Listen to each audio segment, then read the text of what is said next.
Welcome. Thank you very much, and I hope you guys are enjoying your time at BBC. I'd like to introduce you to QuakeWarn in a minute, when we get some slides. There we go, back one. QuakeWarn, this is an earthquake early warning system I built with the goal of preventing injuries and saving lives. Now, most of you are pretty aware of the seismic risk the Pacific Northwest faces due to the Cascadia subduction zone sitting just off our coast. This earthquake fault produces magnitude 8 to greater than magnitude 9 earthquakes every 300 years. The last one was 315 years ago.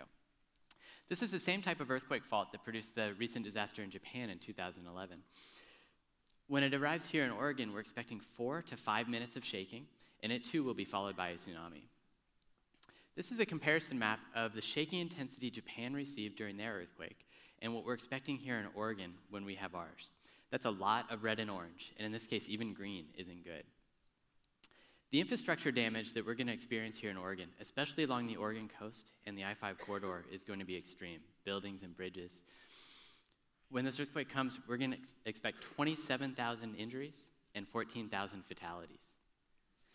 So with my goal of preventing injuries and saving lives, I was taking a look at the options I had. What could I do to really help? Well, the cost to rebuild buildings and bridges to make them earthquake safe is immense. And I took a look at my current checking account balance, and I wasn't going to be able to do that. But you might be aware that many other countries have working earthquake early warning systems, countries like Japan and Mexico.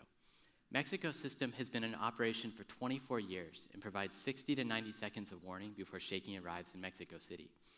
So my thought was, if people weren't in the buildings or on the bridges when they collapsed, it would clearly save lives.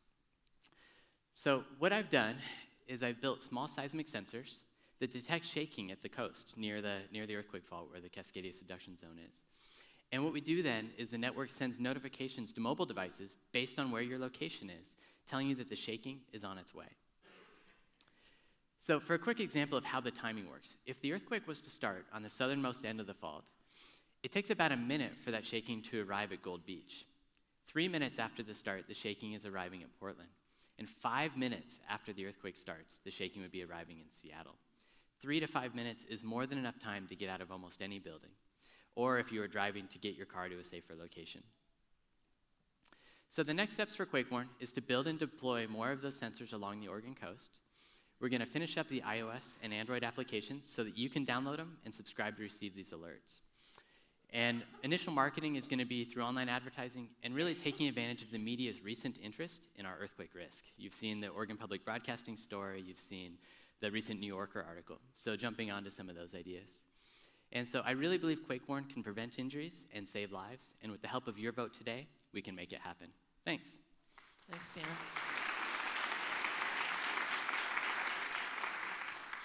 So is this to warn me about the big one or any earthquake? Excellent question. My primary focus right now is the big one. This will be the Cascadia subduction zone earthquake. So we do have shallower faults, especially around Seattle, Portland. I mean, we have shallow faults, but they are usually localized in their single region.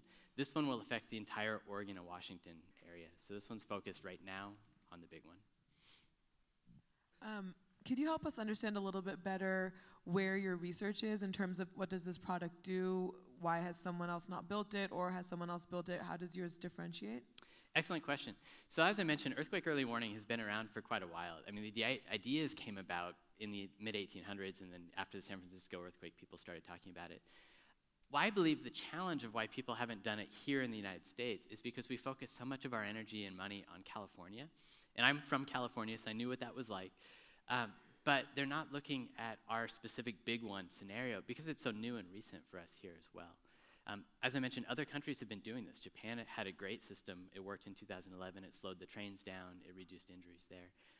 I think the reason it hasn't been expanded right now in the US is kind of just the government's inability and the risk they take by liability. They don't want to make a mistake. What I'm trying to say is they're getting taxpayer money to build the system, and if it fails or doesn't provide the right alarm, people will criticize them pretty heavily. And a small business or a fast mover can take advantage of that, being first to market. I totally understand the need for the product. I will be the mercenary, morbid one. What's the business model here? Like, this is an investment conference.